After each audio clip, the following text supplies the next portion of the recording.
요한복음 20장에 예수님께서 부활하셔서 무서워서 문을 꼭꼭 닫고 숨어있는 제자들에게 나타나셨어요. 부활하신 예수님이 제자들에게 나타나셔서 첫 번째 하신 말씀이 있습니다. 그것이 뭐냐면 너희에게 평안이 있을지어다. 그리고 조금 있다가 똑같은 말을 다시 또 하셨어요. 너희에게 평안이 있을지어다. 히브리 말로 말하면 샬롬이 있어요. 이 샬롬이라는 말을 두 번 하십니다. 샬롬. 여러분 옆에 분들 한번 인사 한번 할까요? 저도 두 번 이상 시작. 샬롬. 너희의 평강이 있을지어다. 그리고 두 번째 하신 말씀이 뭐냐면 아버지께서 나를 보내신 것 같이 나도 너희를 보낼 것이다. 너희를 보낼 것이다. 그렇게 말씀하셨어요. 그리고 세 번째 하신 말씀이 뭐냐면 그 두려워서 지금 깜짝 놀라 부활하신 주님 앞에 지금 예수님을 쳐다보고 있는 11명의 제자들에게 성령을 받으라. 성령을 받으라. 그리고 네 번째 부활하신 예수님께서 제자들에게 하신 말씀은 너희들이 다른 사람들의 죄를 용서하고 살아라. 내가 너희를 용서했듯이 너희들도 용서하고 살아라. 이렇게 네 가지 말씀을 하셨습니다. 첫 번째 말씀은 위로의 말씀이죠. 평안할지어다. 두려움으로 가득 차 있습니다. 그리고 두 번째 말씀은 약속입니다. 내가 너희들을 보낼 것이다. 그리고 세 번째 말씀은 명령이십니다. 명령. 성령의 충만함을 받아라. 명령이십니다. 그리고 네 번째 말씀이 바로 권면의 말씀. 남을 용서하고 살아라. 이거는 명령이기보다는 권면의 말씀입니다. 여러분, 지난주에도 성령 충만에 대한 말씀을 드렸습니다. 이게 실제로 내가 살아가는 내 삶의 모습과 그리고 성령과 무슨 관계가 있을까? 또 성령이라고 하는 것은 교회에서만 필요한 게 아니지 내가 살아가는 삶의 현장에서도 과연 이런 성령의 역사가 필요한 것일까? 라고 생각할 수도 있을 것입니다. 그러나 여하튼 여러분 부활하신 주님께서는 명령하신 것 그것이 뭐냐면 성령을 받으라.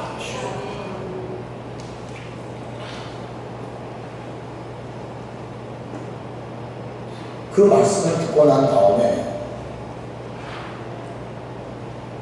베드로가 나는 이제 고향으로 돌아가려다.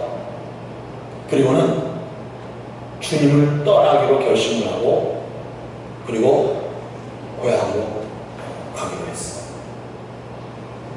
근데 그때 베드로가 간다는 말을 듣고는 토마도 나도 그럼 형님 따라가겠어. 또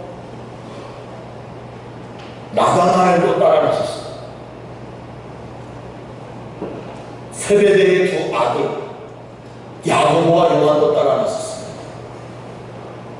뿐만 아니라 베드로의 동생, 친동생 안드레도 따라 나섰어. 몇 명이 빠진 겁니까? 가룟 유다를 빼놓고 11명인데 그 11명 가운데 6명이 지금 예수님을 떠났어요. 이것은 부활하신 예수님을 만난 이후에 일어난 거예요. 예수님이 십자가에 돌아가셨을 때는 다 도망갔을 것이고 적어도 다시 살아나셔서 위로의 말씀도 전해주셨고 약속의 말씀도 하셨고 명령도 해주셨고 권면도 하신 부활하신 예수님을 만난 이후에 그들은 주님을 떠났습니다. 그것의 주동자가 누구였냐면 베드로였습니다. 왜 이런 일이 생겼을까? 왜 베드로가 부활하신 예수님을 뵙고 나서 그리고는 도리어 주님을 떠났을까 하는 것입니다.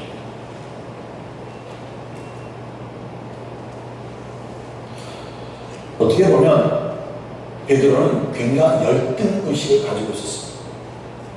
그것이 뭐냐면 자기는 예수님의 12제자 가운데 머리 제자였습니다. 그럼에도 불구하고 예수님은 끝까지 함께 하지 못했어요. 그는 이런 얘기를 했어요. 주님과 죽을지언정 나는 결코 주님을 떠나지 않겠습니다. 예수님 십자가에 돌아가신다고요? 내가 주님을 지키겠습니다. 그리고 가슴에 그때부터 칼을 풀고 다녔어요. 그 칼로 제사장의 좀 말고의 귀를 잘라내기도 했습니다. 그렇게 대단한 결단과 의리를 강조했던 베드로가 제사장의 집에 여자 종이 네가 나사렛 예수 제자지? 네가 나사렛 예수 제자지? 네가 나사렛 예수 제자잖아? 했을 때 나는 아니야. 도리어 예수님을 저주까지 하면서 자기는 예수님과 상관없다라고 이야기했어요. 모습이었어요. 그런 가운데 예수님을 끝까지 함께 했던 사람은 누굽니까? 막달라. 사람 취급도 받지 못하는 죄인 중의 죄인, 창녀 출신 이 막달라 마리아는 예수님이 끝까지 따라갔고 실제적으로 부활의 주님을 첫 번째로 목격한 사람은 바로 막달라 마리아였습니다.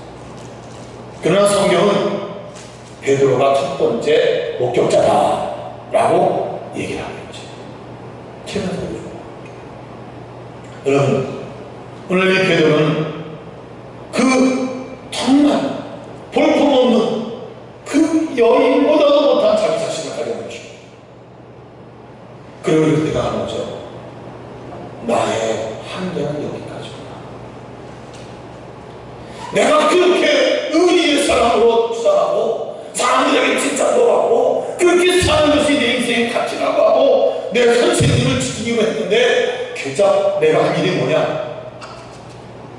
우리 선생님이 가장 힘들고 어려울 때 나는 그 예수님을 세 번씩이나 부인하고 저주하고 그리고 이렇게 있는 이 모습 열등의식에 사로잡혔을 뿐만 아니라 자괴감으로 가장 잡히는 것 같은 것이 나는 여기까지다. 내가 아무리 애쓰고 싶어도 나는 여기까지밖에 안 되는 사람이야. 여러분, 그런 생각을 하고 있는데 지금 부활하신 예수님이 자기 앞에 딱 나타나셨어요. 예수님의 얼굴을 볼 수도 없는 거죠. 너무 최소한 거죠. 아니, 자기 말에 대한 책임도 지지 못해. 이런 자기 자신의 모습을 보니까 예수님께서 지금 약속을 하셨죠. 너희들 내가 보내겠다. 자기하고 상관없는 얘기를 드리는 거죠. 내가 예수님을 세 번씩이나 부인하고 저주한 사람이 어떻게 그 예수님을 증거하기 위하여 세상 땅까지 갈 수 있겠으며 사람들을 제자 삼을 수 있겠느냐?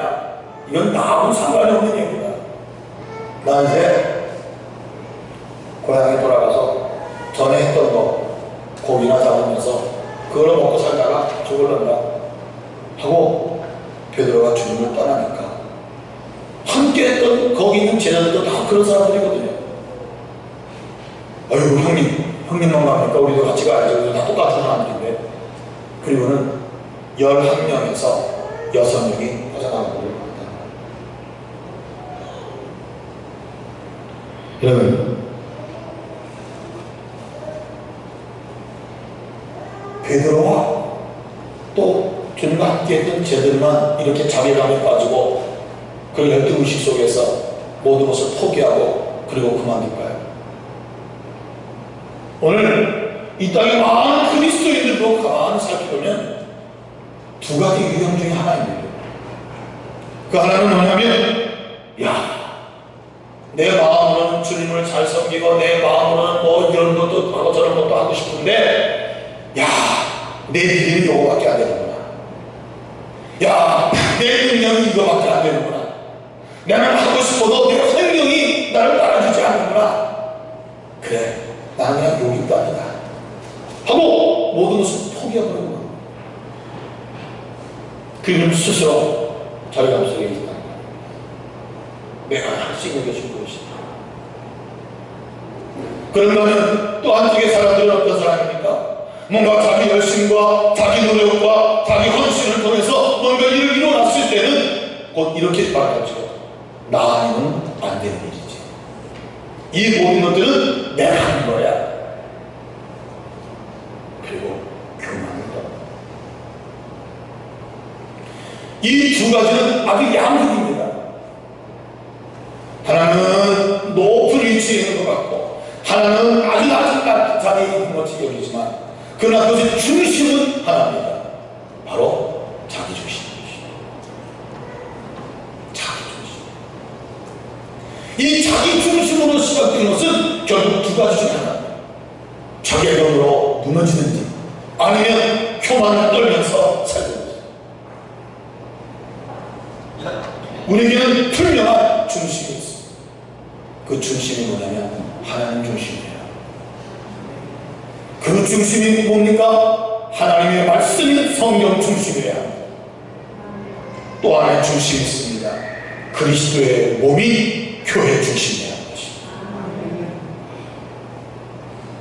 이 중심을 떠나서 바로 나 중심, 내 중심이 되어버립니다. 결국에서는 뭔가 이루지 못하면 자괴감에 빠져들어가고 뭔가 이루면 교만함에 또 빠져들어가고 그렇게 된다는 이야기죠. 여러분, 오늘 이 베드로는 어떤 모습입니까?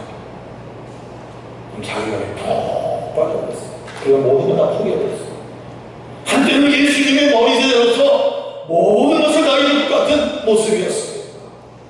그러나 지금 베드로는 코가 완전히 빠져가지고 이것도 저것도 아무것도 못하는 자기의 실제적인 모습을 발견하고는 그리고는 난 이제 모든 걸 포기하겠다 하고는 고향으로 가버리는 것이죠.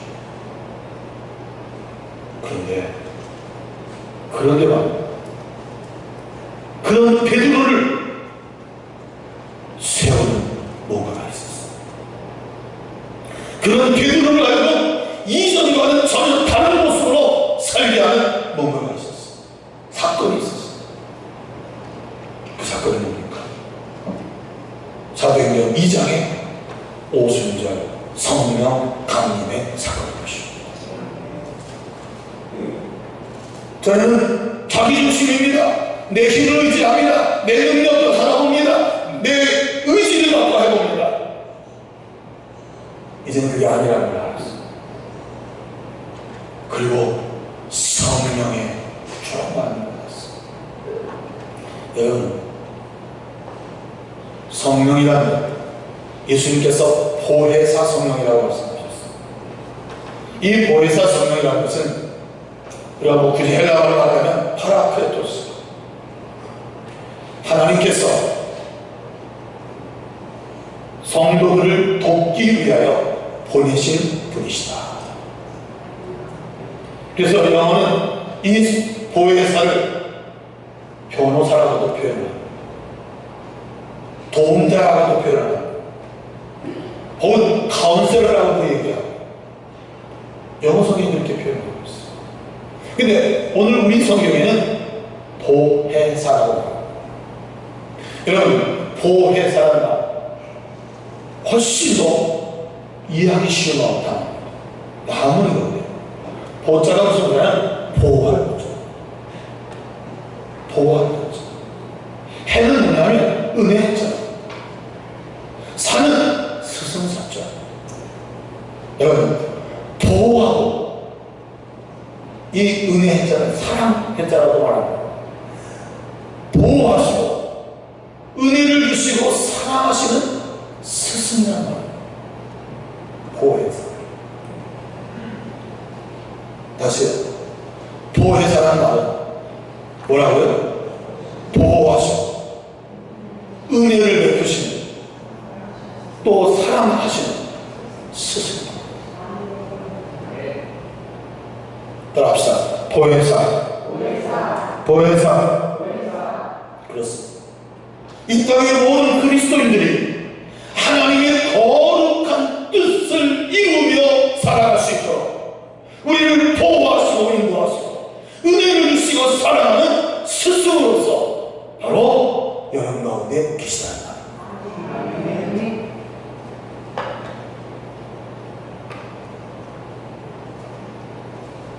베드로는 완전히 다른 사람이었어요. 자기 능력과 자기 힘껏 살았을 때는 이런 자기감에 빠졌지만 이제는 주님께서 허락해 주신 보혜사 성령을 의지하고 그 성령에 따라 살 때 그의 인생은 보도 듣고 생각도 못하는 일을 하기 시작했던 것이죠.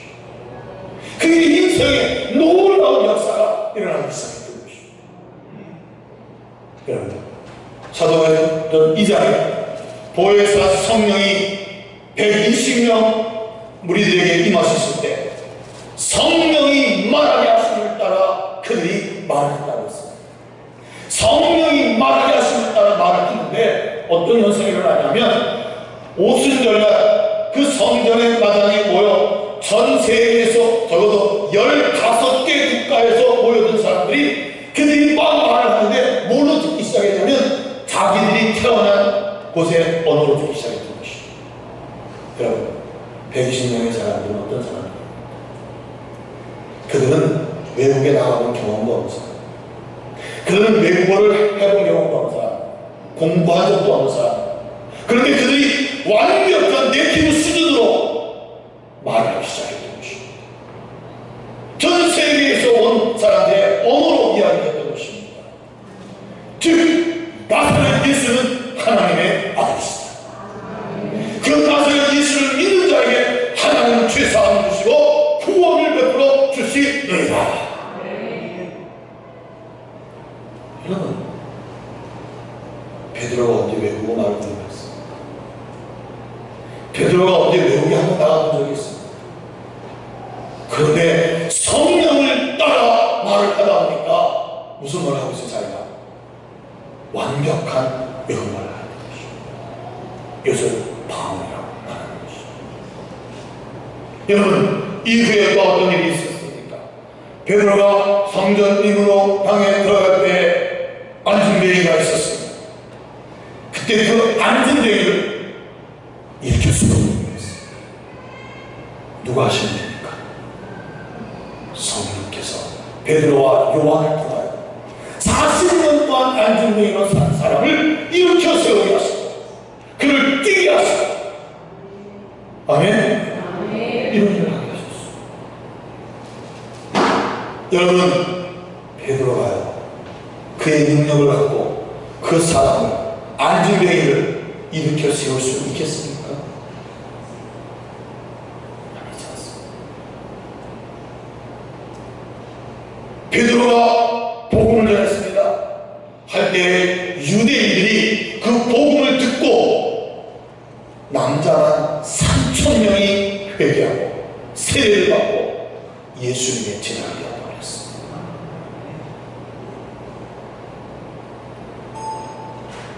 베드로가 생각하지도 못하고 계획하지도 못하고 경험하지도 못한 일을 하기 시작합니다.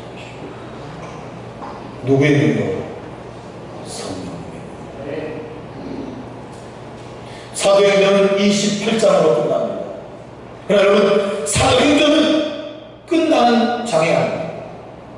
29장이 또한 쓰여져야 하는 것입니다. 그 사도행전 29장을 써야 할 사람이 누구겠습니까?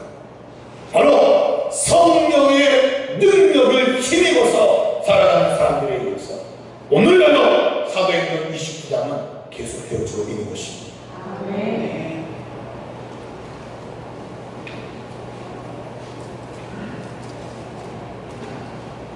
여러분, 오순절의 역사가 있은 이후에 이런 놀라운 엄청난 정말 듣도 보도 생각도 못한 일들이 그들의 삶을 통해서 이루어지기 시작했어요.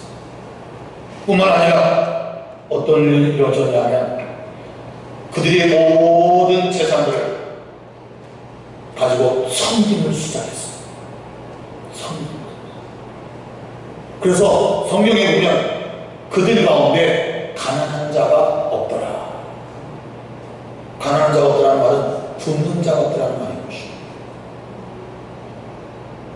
저는 지극히 개인적으로 나만 먹으면 됩니다. 그저 내 가족만 배골치 않고 살면 됩니다. 그런데 성령이 그들에게 임하시니까 이제는 나만이 아니라 다른 사람을 생각하게 되는 것입니다. 공동체를 생각하게 되는 것입니다.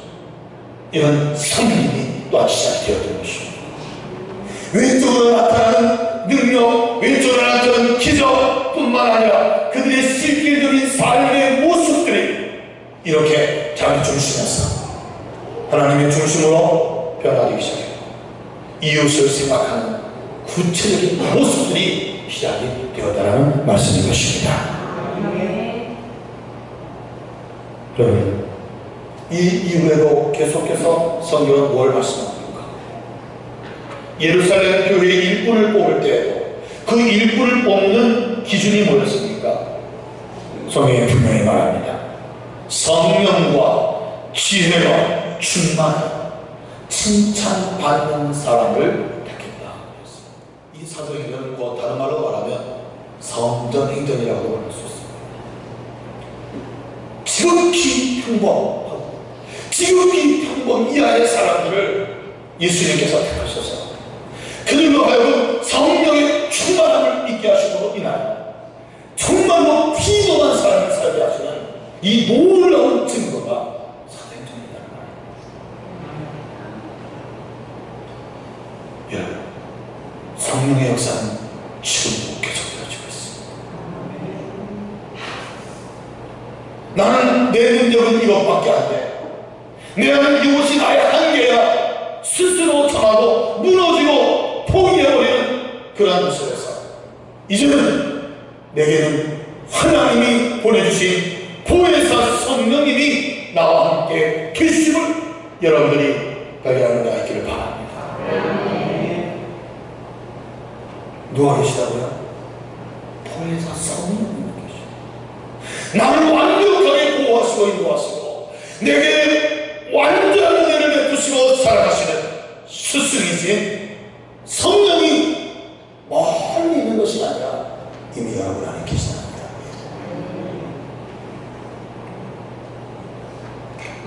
에베소서 5장 18절의 말씀입니다.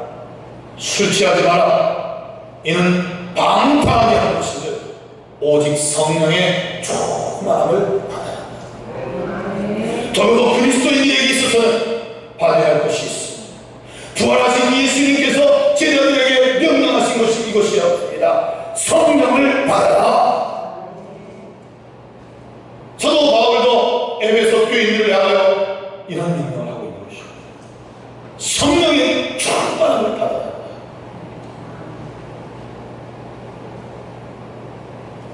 여러분, 에베소 5장 18절 이하에 이런 말씀이 있습니다. 성령이 충만함으로 성도들은 온전히 찬송과 감사와 기도로 하나님이 기뻐하시는 예배를 드릴 수 있다. 성령이 충만함으로 아내들은 남편에게 죽게 하듯 할 수 있다. 성령이 충만함으로 남편들은 아내를 자기 몸처럼 사랑할 수가 있다. 성령이 충만함으로 자녀들은 부모에게 순종하고 그리고 공경할 수 있다. 성령이 충만함으로 부모들은 자식들을 올바로 양육할 수 있다. 성령이 충만함으로 직장인들은 직장에서 보람을 느끼며 그리고 주어진 일들을 잘 감당할 수가 있다. 성령이 충만함으로 사업하는 사람은 그 사업을 이루어 나갈 수 있다. 성령이 충만함으로 학생들은 지혜를 얻어 공부할 수 있다. 성령이 충만함으로 교인들은 주님의 몸인 교회를 세워나갈 수 있다. 여러분, 저도 그리스도인들에게는 이 성령의 충만함이라고 하는 것은 반드시 가져야 할 것입니다. 욕 중에 가장 큰 욕이 뭡니까? 성령 충만 없이 신앙생활하는 욕이 가장 큰 욕일 것입니다. 적어도 그리스도인들에게서 가장 큰 복은 뭡니까? 늘 성령 충만하여 사십시오. 아시겠습니까? 여러분, 성령이 충만하다는 것은 내 삶 속에 모든 영역에서 나를 보호하시고 인도하시고 은혜를 베푸시고 사랑하시는 스승의 도움을 받고 사는 것입니다. 이상하게 그러나 나는 그리스도인들이 그 성령의 실제의 모습을 그렇게 깊이 인식하지 않습니다. 그리고 성령의 능력을 힘입어 살기보다는 그저 내 능력, 내 지식, 내 경험, 내 의지, 내 감정 거기에 초점을 맞추어서 하다 보니까 결국은 잘하려면 교만하고 안 되면 자기감에 빠져들고 모든 걸 포기하고 맙니다. 이것은 하나님이 원하시는 뜻이에요. 이것은 원수 마귀가 여러분들을 속이고 있는 것입니다. 오늘 여러분이 사랑하는 모든 삶의 현장에 성령, 보혜사 성령님이 함께 하심을 인정하고 그리고 그 보혜사 성령님이 이끄심에 인정하게 순종하면 여러분들은 보혜사 성령의 거룩한 능력을 힘입어서 어떠한 곳에서 어떠한 때는 하나님의 거룩한 뜻을 이루면서 아름답고 의미있고 가치있고 보람된 삶을 살게 될 줄로 믿습니다.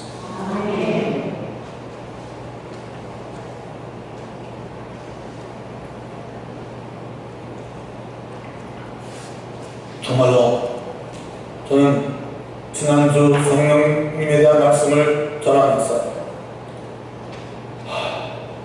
나를 비롯해서 우리 회천교회 모든 지체들이 정말 이 성령님의 충만함을 선호하며 이 성령님의 충만함으로 하나를 살아간다면 얼마나 행복한 삶을 살 수 있을까? 얼마나 의미 있고 가치 있는 삶을 살 수 있을까? 하면서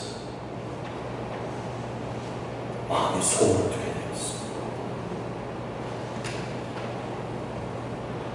여러분, 그렇다면 이 성령의 충만함은 어떻게 해서 받을까요? 이 성령의 충만함을 받는 그러한 모습들이 성경에 있더라고요. 사도행전 1장 14절에 보면 이런 말씀이 있습니다. 더불어 마음을 같이하여 오로지 기도에 힘쓰리라. 더불어 마음을 같이하여 오로지 기도에 힘씁니다. 무엇을 위해서? 성령 충만함을 위해 마음을 같이하여 함께 기도하고 있습니다. 그랬을 때 오순절 다락방에 성령의 역사가 있는 것입니다. 여러분, 오늘 우리가 함께 읽은 이 말씀은 2차 성령의 강림입니다. 2차 성령님의 충만한 것입니다. 이 2차 성령의 충만함도 역시 무엇을 통해서 이루어졌죠? 빈기를 다음에 모인 곳이 진동하더니 무리가 다 성령이 쫙 받아요. 담대히 하나님의 말씀을 전하니라.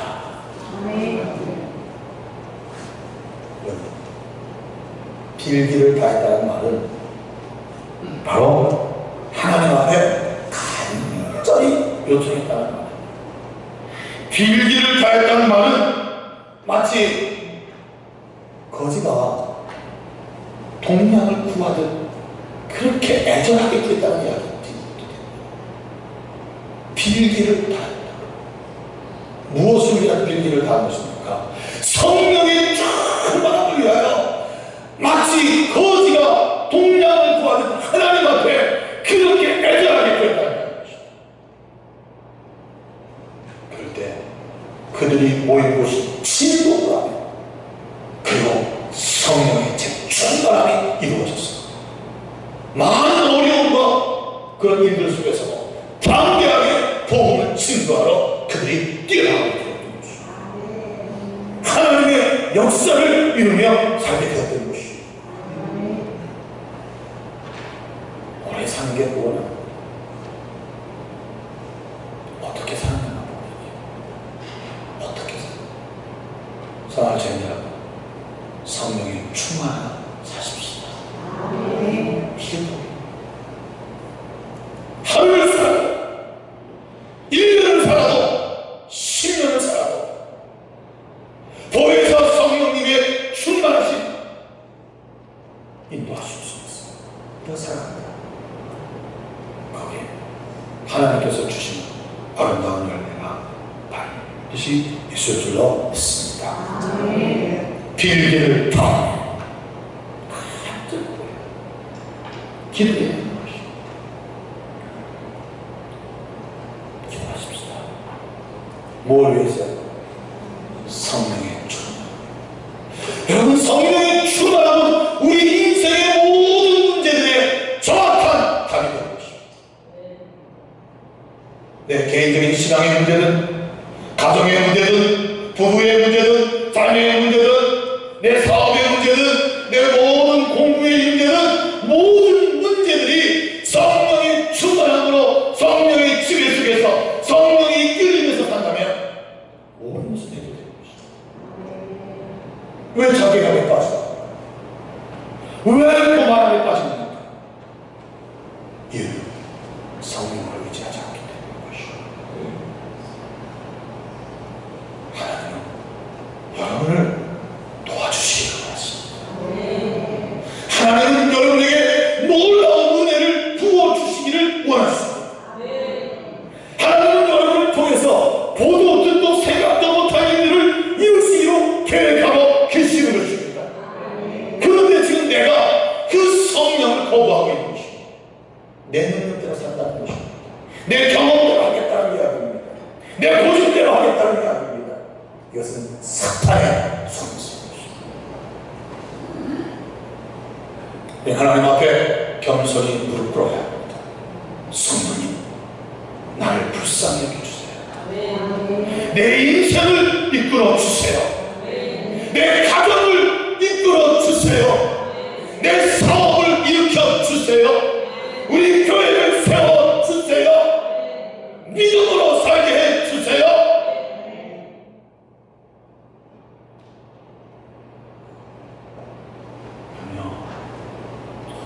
너무 중요합니다.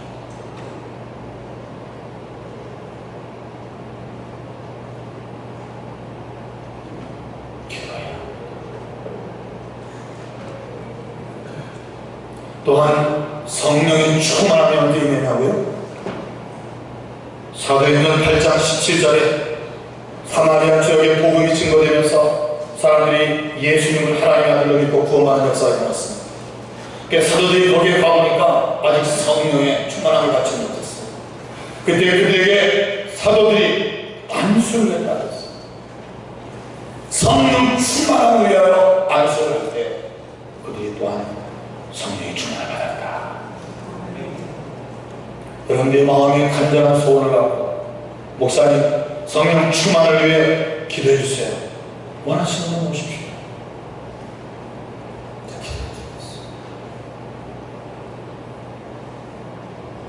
뿐만 아니라 사도행전 10장 44절에는 베드로 사도가 고넬료의 집에 갔을 때 그들에게 설교를 했습니다. 하나님의 말씀을 전했습니다. 근데 베드로가 가만히 보니까 설교하는데, 말씀을 증거하는데 어떤 역사였냐면 고넬료의 모든 가족들에게 성령님이 임하시는 것을 보게 된 것이죠. 무엇이 선포되는 자리에? 하나님의 말씀이 선포되어지는 자리에 성령이 임하셨습니다.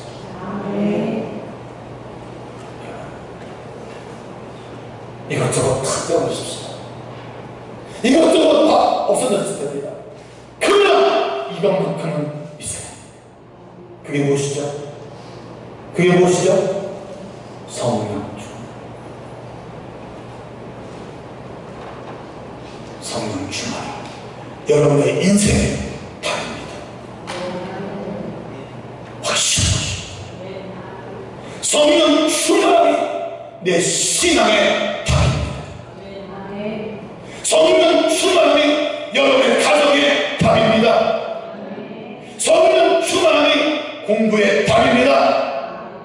성령 충만함이 우리 교회의 답입니다. 성령 충만함이 여러분의 사업에도 답입니다. 자녀 교육에도 답입니다.